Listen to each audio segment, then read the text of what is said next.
چمن 29 جولائی باب دوستی کی بندش کے خلاف جو واقعہ رونما ہوا تھا، جس میں چمن کے کئی نوجوان شہید اور زخمی ہوئے، آج ان شہداء کی 40واں پورا ہونے پر آل پارٹیز اور تاجر اتحاد نے ایک تعزیتی تقریب کا انعقاد کیا گیا تھا، جس میں ایصال ثواب کے لیے قرآن خوانی کی گئی اور دعائے مغفرت بھی کی گئی۔ مزید تفصیلات بتا رہے ہیں چمن سے ہمارے جیو ایکسپریس نیوز کے اینکر پرسن حبیب اللہ بشر دوست جی۔ جی بالکل، چمن 29 جولائی باب دوستی کی بندش کے خلاف جو واقعہ رونما ہوا تھا، جس میں چمن کے کئی نوجوان شہید اور زخمی ہوئے،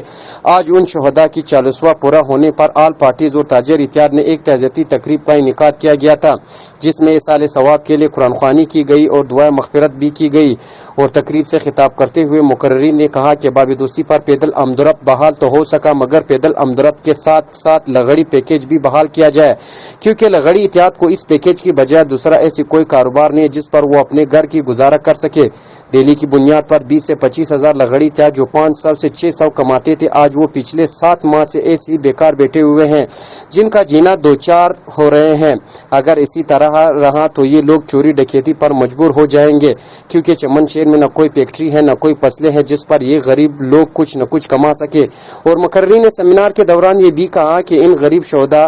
سمیت زخمیوں کو جلد سے جلد معاوضہ دیا جائے، کیونکہ ان شہداء اور زخمیوں میں سب کے سب لغڑی پیکیج والے ہیں، جن کے گھر میں ایک پوٹی کوڑی نہیں ہے۔ اور آخر میں مقررین نے حکومت پاکستان سے اپیل کیا کہ جلد سے جلد ان لغڑی اتحاد کا پیکیج بحال کیا جائے، تاکہ یہ لوگ اپنے 2 وقت کی روٹی روزی کما سکے۔ جی شکریہ حبیب اللہ بشر تفصیلات سے آگاہ کرنے کے لیے۔